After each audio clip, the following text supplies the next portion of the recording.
नमस्कार प्यारे दर्शकों, आप सभी का स्वागत है मेरे चैनल पर। मैं आप लोगों को एक ऐसे महामंत्र के बारे में बताने जा रहा हूं जिसके द्वारा कोई भी मनुष्य अकाल मृत्यु से बच सकता है। अर्थात उस मंत्र के द्वारा मृत्यु को भी टाला जा सकता है और अपनी आयु को दीर्घ आयु बनाया जा सकता है। अर्थात आप जो है अपनी आयु को बढ़ा सकते हैं कई गुना। तो दोस्तों चलिए मैं आपको बताता हूं उस महामंत्र के बारे में। और इस महामंत्र से दोस्तों आप भौतिक सुख, समृद्धि, मोक्ष, ज्ञान, धन, विद्या सब कुछ पा सकते हैं। जी हाँ दोस्तों, जैसा कि आप सभी को पता है आज महाशिवरात्रि का दिन है और महाशिवरात्रि के दिन ही मैं आपको इस महामंत्र के बारे में बताने जा रहा हूं। इस महामंत्र को कई लोग जानते भी होंगे किंतु इसकी शक्ति के बारे में नहीं पता, और जो लोग नहीं जानते उनको आज इस वीडियो में पता चल जाएगा उस सर्वशक्तिशाली महामंत्र के बारे में।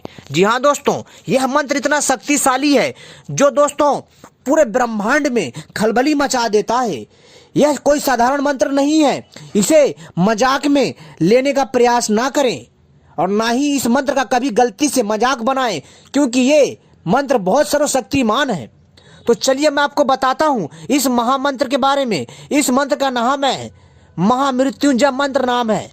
सिर्फ, जी हाँ दोस्तों, सिर्फ यह धार्मिक मंत्र नहीं, संपूर्ण विज्ञान है। इसके जाप से 18 तरह की बाधाएं दूर होती हैं। जी हाँ दोस्तों, कितने 18 तरह की बाधाएं। वैसे तो इस मंत्र के लिए कैसी भी बाधा हो, 18 नहीं अनेकों बाधाओं का नाश करती हैं, लेकिन दोस्तों जो इसमें 18 बाधाएं हैं उसमें समस्त बाधाएं आ जाती हैं। किंतु जो बाधाएं ऐसी हैं जो अप्रत्यक्ष रूप से दिखाई नहीं देती दोस्तों, उन बाधाओं का भी ये शमन करता है। यह मंत्र इतना शक्तिशाली है, आपके अनेकों समस्याओं को ठीक कर देगा। इसके जाप से, जी हाँ दोस्तों, इसके जाप से आप वो पा सकते हैं जो कभी सोच नहीं सकते। दोस्तों इसके जाप में आपको कुछ सावधानियां भी रखनी है जिसको आपको गलती से भी नहीं करना है। तो दोस्तों सबसे पहले आप सभी को महाशिवरात्रि की हार्दिक शुभकामनाएं। एक बार मेरे प्यारे दर्शकों और मेरे भारतवासियों, दिल से एक बार जोर से नारा लगा दीजिए, हर हर महादेव। तो दोस्तों चलिए हम शुरू करते हैं। दोस्तों महादेव देवों के देव कहे गए हैं। महादेव आदि है, अंत है। जी हाँ दोस्तों, महादेव तब भी थे जब ये संसार नहीं था। महादेव तब भी रहेंगे जब हम नहीं रहेंगे। क्यों? क्योंकि महादेव ना तो नए हैं ना ही पुराने। महादेव सदा से थे, सदा से रहेंगे। जी हाँ दोस्तों, वो निराकार स्वरूप में थे और साकार स्वरूप में भी थे। दोस्तों महादेव बहुत शक्तिशाली है। दोस्तों यह ओमकार है, यह ओम परमेश्वर है, यह ओम परम पिता है। इनकी महिमा, इनकी शक्ति अपरंपार है। जो भी भक्त जन, जी हाँ दोस्तों, जो भी भक्त जन इनको हृदय से पुकारता है और मन में किसी भी प्रकार का पाप न रखते हुए और मन में किसी भी प्रकार का गंदा विचार न रखते हुए इनके शरण में जाता है, शिव शिव शरणम गच्छामि करता है, दोस्तों उसका जीवन धन्य हो जाता है। तो चलिए मैं आपको उस महामृत्युंजय मंत्र के बारे में बताता हूं जो इतना शक्तिशाली है, जो कि ब्रह्मांड के कण कण में गूंजता है।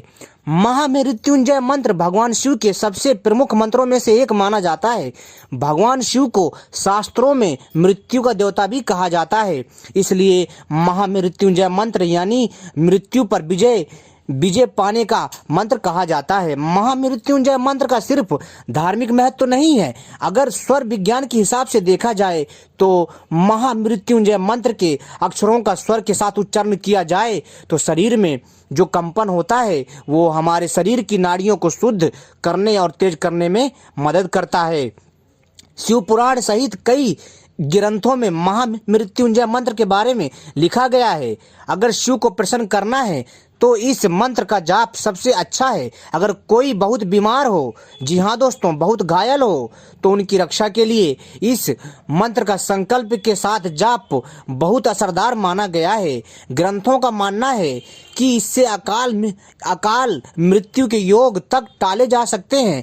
ये कई लोगों के लिए जिज्ञासा का विषय है कि इस मंत्र में ऐसा क्या है जो इतना असरकारक माना जाता है। दोस्तों यह मंत्र स्वयं में स्वयंभू है, स्वयं में महाकाल का अंश है और महाकाल का मंत्र है, इसलिए ये बहुत शक्तिशाली है। इसके पीछे सिर्फ धर्म नहीं, इसके पीछे पूरा का पूरा स्वर सिद्धांत है। इसे संगीत का विज्ञान भी कहा जाता है। महामृत्युंजय मंत्र की शुरुआत ओम अक्षर से होती है।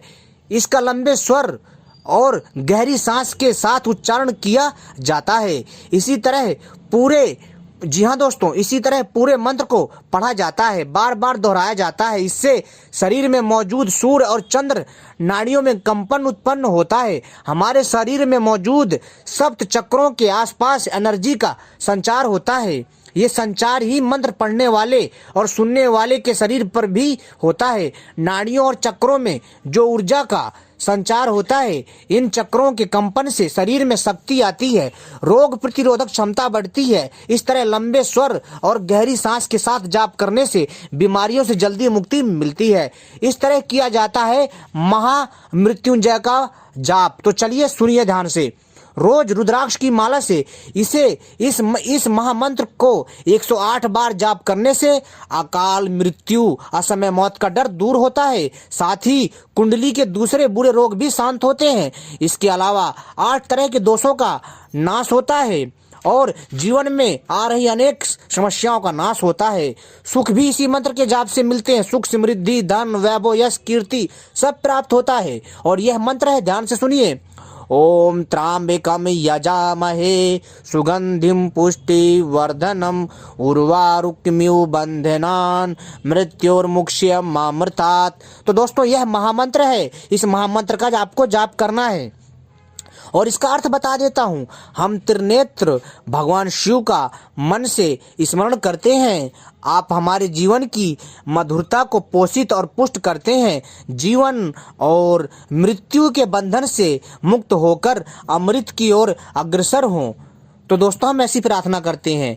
और दोस्तों इस मंत्र को, जी हाँ दोस्तों, इस मंत्र के जाप से आप मृत्यु को भी टाल सकते हैं। जो मनुष्य ठीक नहीं हो रहा है, जी हाँ दोस्तों, ठीक नहीं हो रहा है, सदैव जो है मतलब बीमार रहता है, तो उसे क्या करना चाहिए? लगातार कंटिन्यू प्रतिदिन भगवान शिव के महामृत्युंजय का मंत्र का जाप करना पड़ेगा 108 बार, सुबह और शाम। जी हाँ दोस्तों, अगर सुबह नहीं कर सकते तो शाम को करिए। अगर आप जो सुबह नहीं कर पाते हैं तो शाम को करिए। अगर आप दोनों टाइम करते हैं तो भी अच्छा है।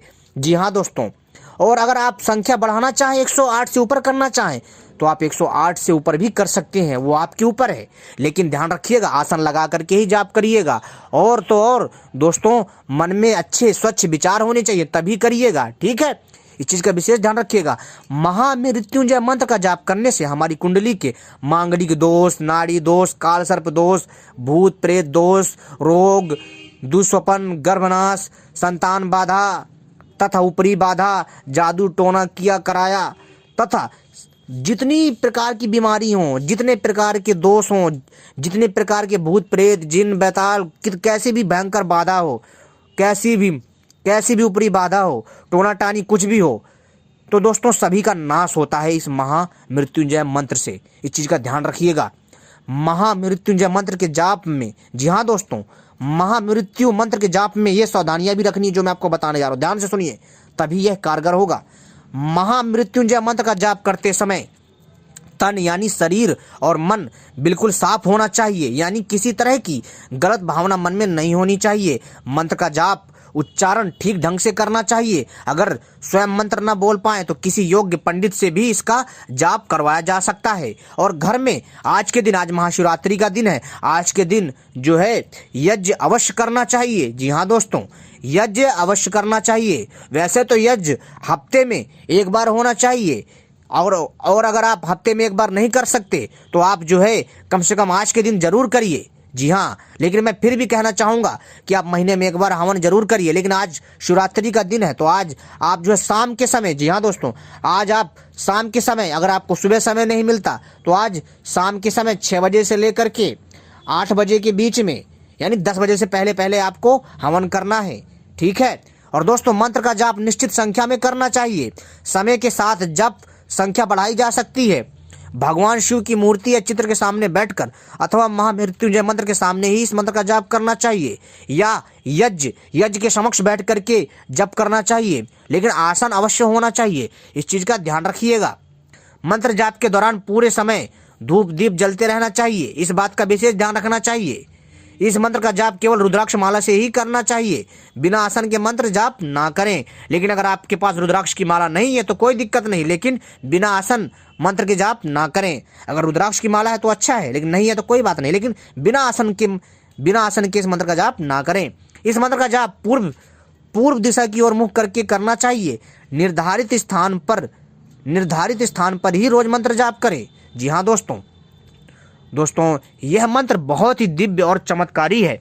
दोस्तों, आज का जो पावन दिव्य और शिवरात्रि जैसा पर्व है, यह वास्तव में अनोखा है। आज के दिन ही जो है दोस्तों, महादेव से दो कथाएं जोड़ के देखी जाती हैं। जैसे एक तो उनका आज विवाह हुआ था, दूसरा समुद्र मंथन को भी जो है उनसे ही जोड़ा जाता। क्योंकि जब समुद्र मंथन हुआ था तब भगवान शिव ने संसार की रक्षा के लिए तथा देवताओं की रक्षा के लिए, तीनों लोगों की रक्षा के लिए विष का पान किया था। लेकिन कई मूर्ख लोग जो है उन्हें नशेड़ी बना देते हैं, उन्हें भांगा चरसी वगैरह जो है पीते हुए दिखाते हैं, जो कि सबसे बड़ी अज्ञानता, सबसे बड़ा पाखंड है। तो इसलिए दोस्तों, हमें कभी भी जो है महादेव को नशे के रूप में प्रदर्शित नहीं करना चाहिए। भगवान शिव कभी नशा नहीं करते थे, और जो भी लोग बोलते हैं, बताते हैं, वो लोग जो है बनावटी बातें बोलते हैं। अपनी गंदी आदतों को सही सिद्ध करने के लिए वो ऐसी झूठी बातें फैलाते हैं। तो इसलिए दोस्तों, महादेव जी जैसा महायोगी और उनके जैसा सैमी और उनके जैसा विद्वान, उनके जैसा महावैज्ञानिक ना तो संसार में था, ना है, ना होगा। इस चीज़ का विशेष ध्यान रखिए। और पखंडी पंडितों से और पखंडी अन्य लोगों से बच के रहें, सावधान रहें। लेकिन हाँ, जो समझदार हो, जो उच्च हो, जो विद्वान जन पंडित हो, उसी से ही जो है आप जो है इस चीज़ में अपनी मंत्र जाप की संख्या की अवधि करवाएं, अन्यथा आप स्वयं अच्छे से अभ्यास करके करें। इस चीज़ का ध्यान रखिएगा, ठीक है। तो दोस्तों, यह मंत्र बहुत चमत्कारी है, इसका प्रयोग करिए। आप इसका 108 बार से लेकर के 1008 बार भी कर सकते हैं, ठीक है। लेकिन अगर आप 1008 बार नहीं कर सकते तो 108 बार जो है रोज एक माला करिए। और अगर आप इस मंत्र से हवन की आहुति देते हैं तो और भी उत्तम है, इससे बड़ा तो कुछ हो ही नहीं सकता। दोस्तों, यह मंत्र इतना चमत्कारी है, आपकी समस्त बाधाओं का नाश करेगा, सुख समृद्धि, रोगों से मुक्ति दिलाएगा, भूत प्रेत बाधा, नवग्रह बाधा, शनि ग्रह बाधा, राहु केतु बाधा, सभी 9 ग्रहों को लाइन में लगा देगा। इतना शक्तिशाली है ये, ब्रह्मांड का सबसे शक्तिशाली मंत्र है, ध्यान रखिए। लेकिन सच्चे भक्ति भाव से करिएगा। और अगर फिर भी कुछ समझ में ना आए तो दोस्तों, आप जो कमेंट बॉक्स में हमसे आकर के पूछ सकते हैं। इस चीज़ का ध्यान रखिएगा, ठीक है। और कई जो है ओझा और कई जो है बंगाली बाबाओं से बच के रहें, ठीक है। ऐसे लोगों से भी बच के रहें जो कि आपको गलत जानकारी देते हैं। तो इस चीज़ का ध्यान रखिए, अपना खुद से दिमाग लगाइए और किसी अच्छे समझदार विशेषज्ञ की ही राय लें, ठीक है, किसी भी चीज़ में हो। तो उम्मीद करता हूँ आप इस महामंत्र का लाभ लेंगे। और कोई अन्य जानकारी चाहिए कमेंट में हमसे अवश्य पूछें। धन्यवाद।